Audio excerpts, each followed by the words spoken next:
नमो नमः। वागर्थाविव सम्पृक्तौ वागर्थ प्रतिपत्तये जगतः पितरौ वन्दे Parvati परमेश्वरौ. I congratulate Department of Sanskrit, University of Mumbai for completing 60 years and arranging 60 lecture series on the topic Indian knowledge systems. Today I am going to speak on the topic the Vedic Kalpasutras and their relevance today.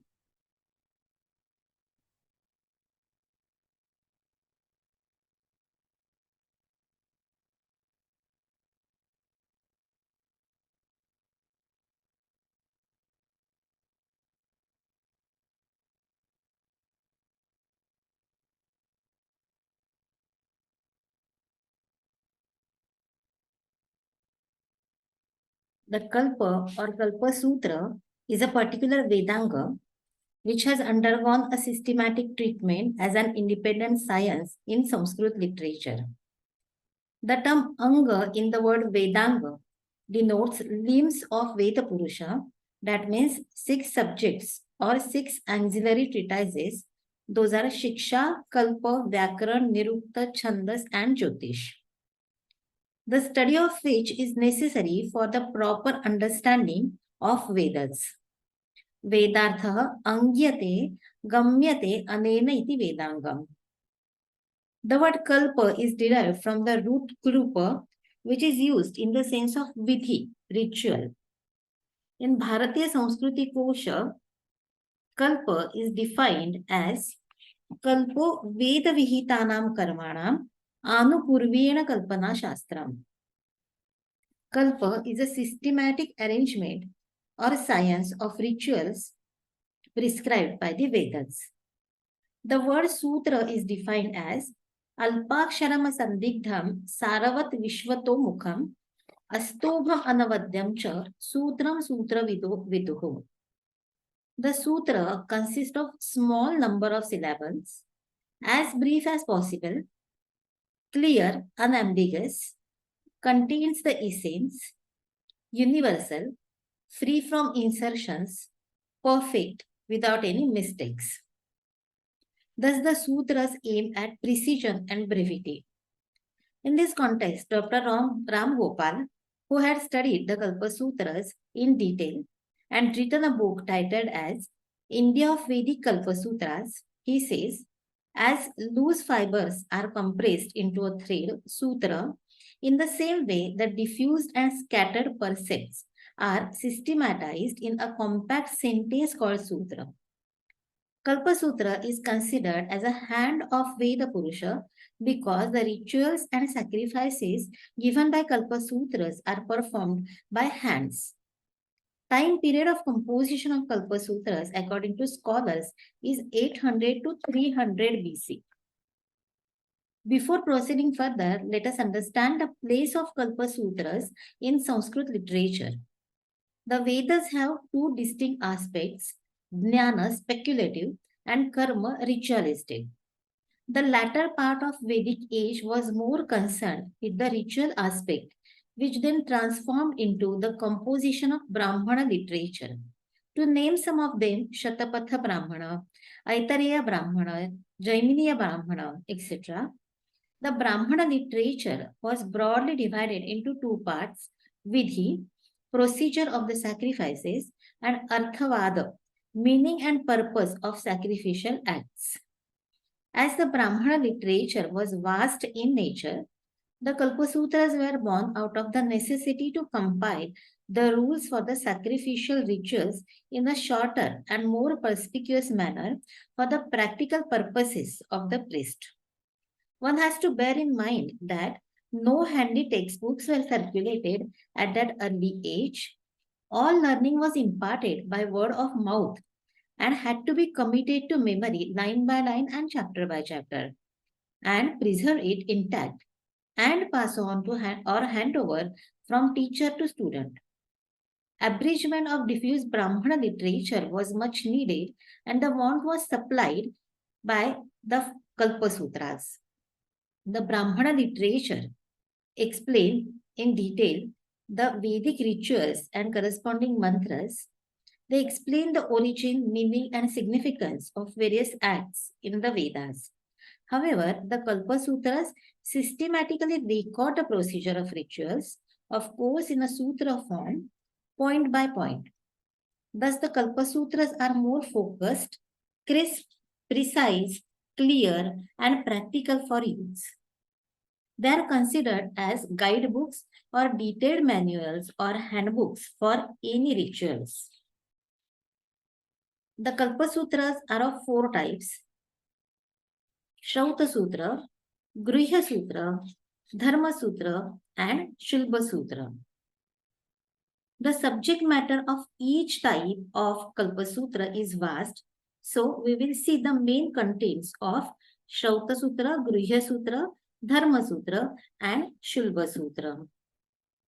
The Shrauta Sutras, Vedic rites and rituals in their fully developed form were seen at the time of Shrauta Sutras. They include the procedure of Shrauta Yajnas as described in the Vedas and Brahmana literature. It was believed that the welfare of human being is based on the practice of those sacrifices. The purpose of these rituals is to express gratitude to the gods for whatever they have got from them and praying the gods in order to obtain benefits from them, such as wealth, success, superiority, and many more. Thus, in Shrauta sacrifices, many people come together and worship for the welfare of the society. The Shrauta Sutras describe obligatory Nitya rites, some of them to be performed daily, occasional Naimittika ceremonies to be performed on the occurrence of certain events, and optional Kamya rites to be performed by those who were desirous of certain benefits in this world and the world unseen. Some of the sacrifices completed in one day, Ekaha, some gets completed within 2 to 11 days, Ahina, and some grand sacrifices used to take at least 12 days to 1 year for the completion. They were called Satras. The procedure of various grand sacrifices, to name some of them, Ashwamedha, Rajasuya, Vajapaya, etc., is explained step by step in detail in the Shrauta Sutras. Agni plays an important role in all the Shrauta sacrifices. Shrauta karmas are performed using three types of Agnis, namely Garhapatya, Ahavaniya, and Dakshinagni, which were kindled by the process of Agnyadhana. The other Agnis, namely Sabhya and Avasatya, are also kindled during the Agnyadhana process. However, they are not used widely. There are rules and regulations regarding shape, size, area of these fire altars. We will come to that point while discussing the contents of Shulba Sutras. The concept behind the act of sacrifice into fire is Agni works as a mediator between Yajamana and the gods. The flames of Agni are in upward direction. So, Agni will definitely carry the oblations to the gods. Agni is considered as pure. So even today, we can see the Agnihotris performing the rite at the Sandhya period. At Shrauta Sutra period, Sandhya was performed at a time when stars are still visible in the sky, and it was completed after sunrise.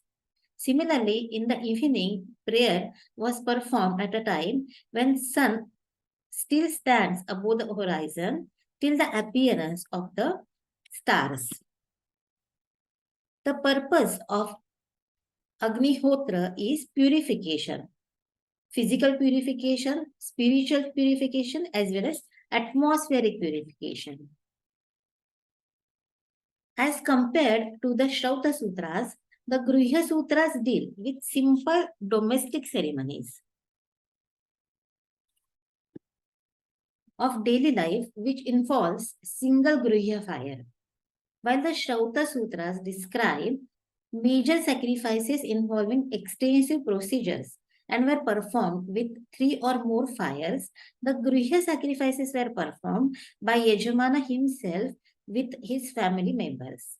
whereas Shrauta sacrifices required up to 16 priests, Rutviks. The scope of Griha rituals was limited to the household, private life, and family. However, the Shrauta rituals were associated with social welfare, public life of a person. Shrauta yajnas are rarely performed today, but Griha yajnas are common in the present day. You can read the list of Griha Sutras available today.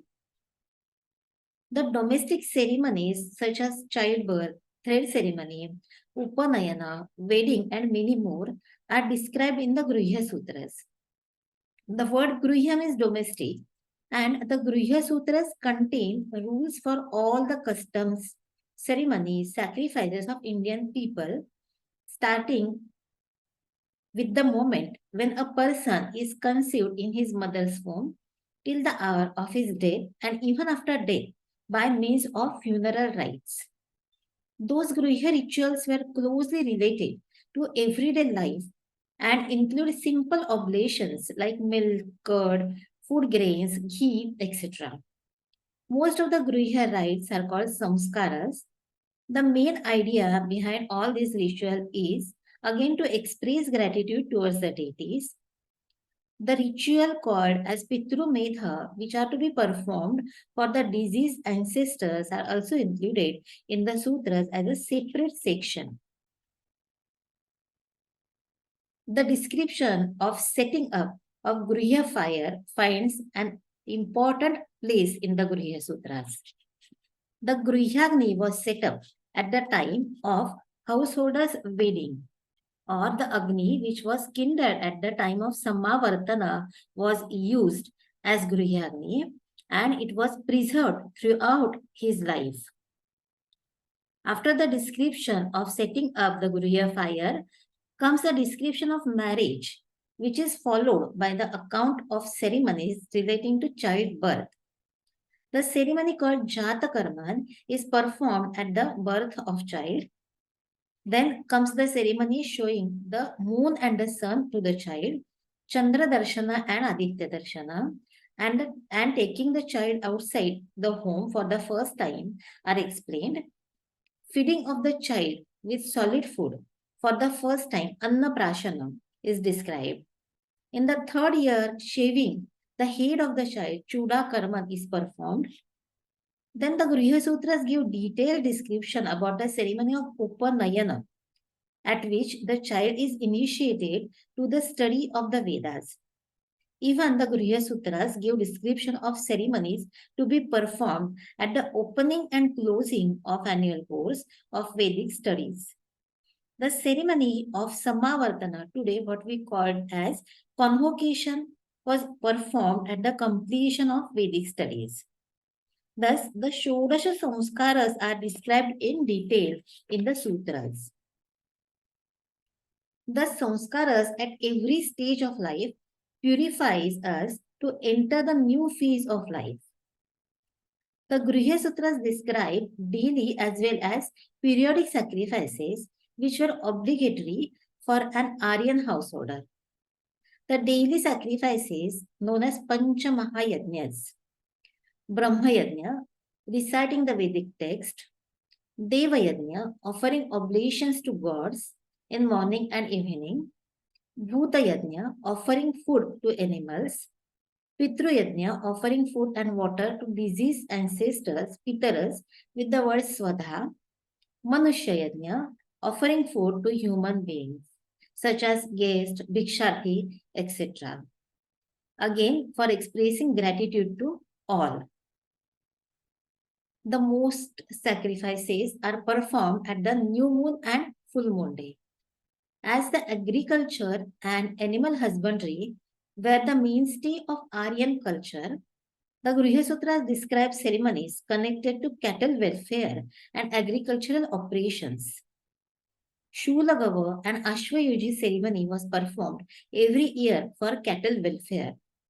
The Kalpasutras present list of activities to be followed by an agriculturist at the time of performing agricultural operations, such as Ayojana, compiling the agricultural material, Prayayana, going to feed Halabhiyoga, yoking the plow, Pravapana, sowing the seeds, Pralavana, reaping the crop, Sitayanya, worshipping the land for better livelihood of the agriculturist, Khalayanya, collecting the reaped crop in the threshing floor, Tantiyanya, winnowing the crop, Annaduhayanya, bringing the crop in the house, Agrayana, offering the first fruit to the deities. Even today, the farmers do their agricultural activities in the same order.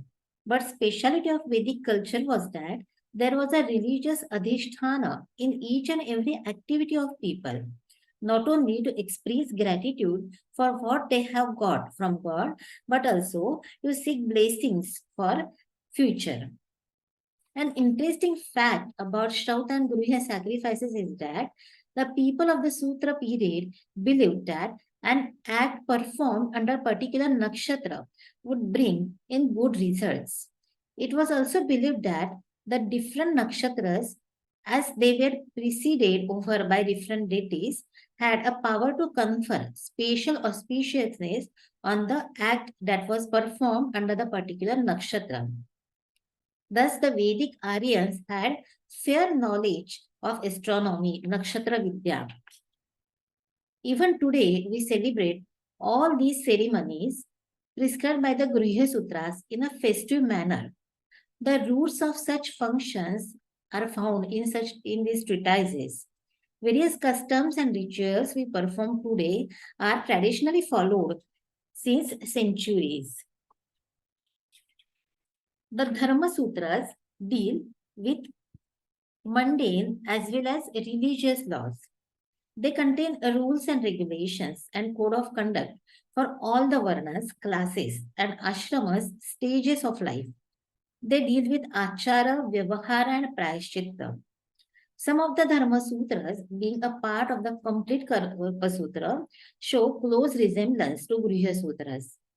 The customs like marriage, trade ceremony are considered as the duties of householder as stated in Dharma Sutras, and the method of performance of these rituals are explained in Griha Sutras. The scope of Griha Sutras is limited to the description of the rituals. However, the scope of Dharma Sutras is extended to the entire Aryan community. The nation is made up of families, and a code of civil duties is a natural outcome of daily round of household duties. All the Dharma Sutras explain in detail the rules and regulations and responsibilities to be followed by people of four varnas and four ashramas, which helps us to visualize a balanced social life at that period. When the duties are discussed by the sutras, it can be inferred that the people of that period enjoyed fundamental rights too. Speaking in modern terms, they had a basic right, that is a right to live, as severe punishments were declared by the Dharma Sutras for a person who takes the life of others. They had a right of education. In a well-developed Aryan society, each and every person had a right to have a special training of their traditional subjects, and they used to get an opportunity to unfold their potentialities. They had a right to work with their traditional occupations, having considered their natural interest and capacity. Thus, the rules and regulations stated by Dharma Sutras result in systematic and organized lifestyle of people at that period.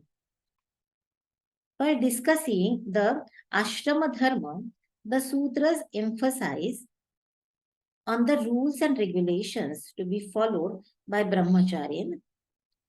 When we will be going through some of these rules, we will realize how important and relevant they are for an ideal studentship. The first and most important rule stated by all the Dharma Sutras is that the student should get up before sunrise. After the Upanayana Samskara, it was compulsory for the student to stay at preceptor's house. During the stay of a student in Gurukula, it was expected for him to be involved devotedly in his studies. The Dharma Sutras state that he should avoid sleep during daytime, avoid use of those things which decorate and relax himself, such as perfumes, garlands, collyrium, ointments, umbrella, and even a vehicle. He should avoid entertainments and amusements such as dancing, singing, playing upon musical instrument. Avoid going in crowd during festivals. He should be calm and quiet. He should be truthful. He should not utter harsh words.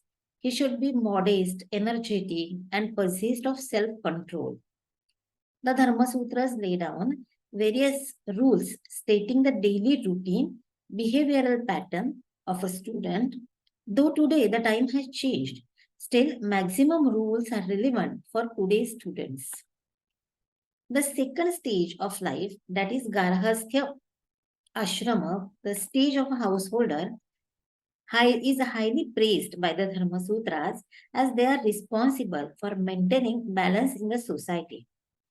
The householder was required to spend his day through a round of duties prescribed by Shastras, which include Agni Paricharya, Panchamahayajna, Annadana, Atithi Satkara, and many more.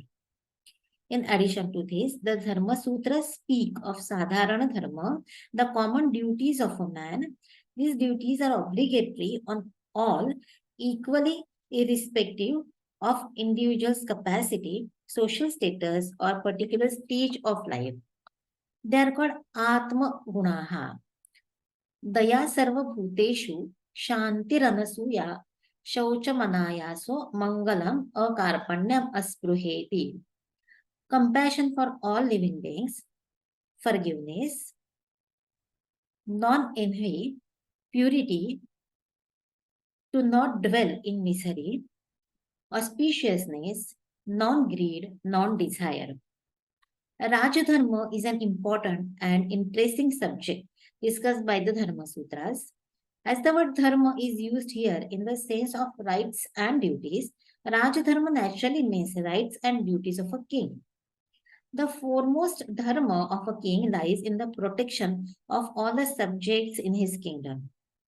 He was advised to observe whether the people in his kingdom are following their respective varnashrama dharma or not. The Dharma Sutras explain in detail about the personality of a king, about his education, administration, the lawful collection of taxes, apadharma, etc. The law was very strict at the time of Dharma Sutras. Strict punishments were prescribed for the violation of laws. If a man always neglects the prescribed duties and does that which is forbidden, his property and food was taken from him by the authorities. If someone has committed a crime, in order to prevent him or other people from repeating such crimes, his crime was announced publicly. He was branded with a red hot rod of iron and banished from the country. Thus, there were what we call today as preventive types of punishments. For improvement of behavioral patterns of the criminals, there were reformative types of punishments. So, the modern lawmakers or the leaders should study the Dharma Sutras as in any time span, though we are staying in a republic country, still the aim of everyone is well-being of the society. The fourth type of Kalpasutra is a Shulba Sutra.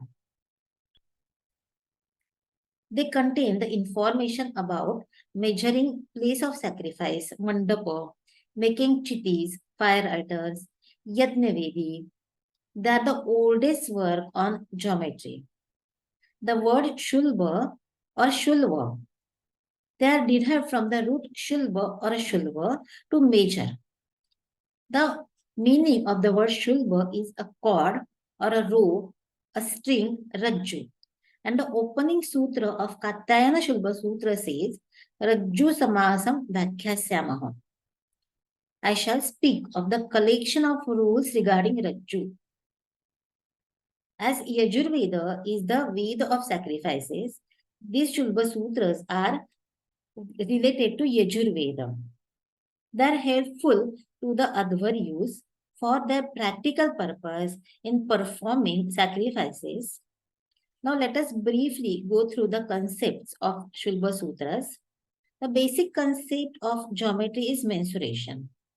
The close look at linear measurements at the period of Kalpasutra indicates that these units were derived mainly from the part of human body. So the Vedic people had the finger, the hand, the foot, etc. as their measuring units. The angular finger breadth was considered as the smallest practical linear measurement unit in ancient India. This was the basic unit and all other units depended on it. Angular, which is the length of middle finger, was measured by the finger of an adult man having a height of at least 6 feet. According to scholars, angula is approximately equivalent to 1.9 cent. Thus, 15 angulas formed one pada, foot, or 32 angulas formed one janu, knee. 24 angulas formed one aratni. Aratni is the portion of the hand from the elbow to the tip of the middle finger. 120 angulars formed one purusha, that is the distance from the ground to the tip of the middle finger of the raised hands. These measurement units were required for construction of chittis, yajnavedis, yajna mandapas, etc. As we have already seen, there were mainly two types of sacrificial rites at that period, namely nitya, obligatory, and kamya, for fulfillment of specific wish. There are three primary agnis, Garhapatya, Ahavaniya, and Anvaharya Pachana or Dakshinagni. The Garhapatya was circular, the Ahavaniya was square, and the Dakshina was semicircular in shape. The structure was designed in such a way that the area of all the three Agnis was same, irrespective of their shape. The construction of these Yajnavedis presupposed the knowledge of geometrical theories, that is, to construct a square of a given straight line, the transformation of figures from square to circular, circular to semicircular, etc. The shape of altars for Kamya sacrifices is very interesting subject. Particular shapes of chittis were prescribed for particular benefits. For example, Prauga Chitti, it was in shape of isosceles triangle. Ubhayatha Prauga Chitti, rhomba shaped. Ratha Chakra Chitti, shape of a wheel of a chariot. Drona Chitti, shape of a water jar. Kurma Chitti, shape of a tortoise. Sheena Chitti, falcon shaped. Thus, for destruction of enemies, Ratha Chakra Chitti was used. For obtaining food, Drona Chitti was used. For obtaining heaven, Shena Chitti was used. Thus, construction of Vedas showed not only the Shulbavit's knowledge of area, volume, measurement, etc., but also speak of Sutrakaras, aesthetic sense, and creativity. In mathematics, the theorem of the square of the diagonal is an important fundamental theorem and is used many times to solve a number of mathematical problems. This theorem is generally known as Pythagorean theorem, and Pythagoras, by tradition, is credited with its discovery and proof. But the Vedic sacrificers had a knowledge of construction of fire altars using geometrical concepts. Even the concepts such as pi and root 2 were well known to them. Bodhayana Shulba Sutra says, Dirgham Chaturashrasya Akshnaya Rajjuh Parshvamani Tiryangmani Chayat Pruthak Bhute Kurutastat Upayam Karoti. The square described on the diagonal of a rectangle has an area equal to the sum of the areas of the squares described on its two sides. Such a clear, precise, and scientific description by Bodhayana. Also, various important theorems such as to obtain the center of a given circle, to cut a given finite straight line in extreme and mean ratio, to construct a triangle on a given finite straight line, to inscribe a square in a given circle, and so on were given by the Shulba Sutrakaras. Though the contents of Shulba Sutras are different from the other three types of Kalpasutras, they are internally connected with the other three and contribute to their technical details. Geometry was not developed as a science at that period. Still, the theories presented in Shulba Sutras are of great importance. While performing sacrifices, Yajnavedis are prescribed. Yajnavedis of prescribed shapes and sizes were required. The Shulba Sutras came into existence by recognizing the fact that these manuals would be of immense help in constructing such altars. The methods given by Shilpa Sutrakaras required less steps and geometrical instruments. They used just cords and pegs, and they were quicker as compared to the modern methods of geometry. So, to conclude, in the modern era, though people are not interested in performing huge sacrifices and constructing sacrificial altars, still the scientific theories presented in Shulba Sutras are of great importance. The Shulba Sutras present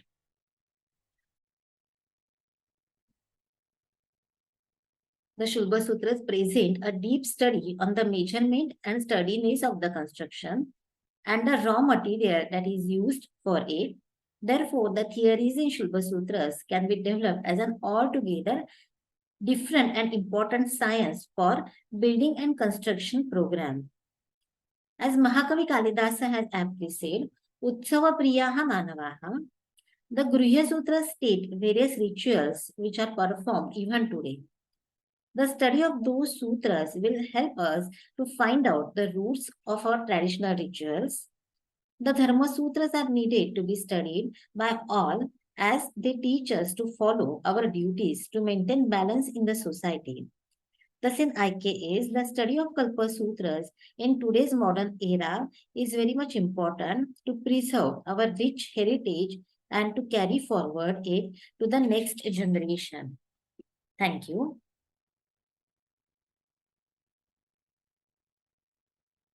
Om Sahanavavatu Sahano Bhunaktu Sahaviryam Karvavahai Tejasvinavadhitamastu Ma Vidvishavahai. Om Shanti Shanti Shanti.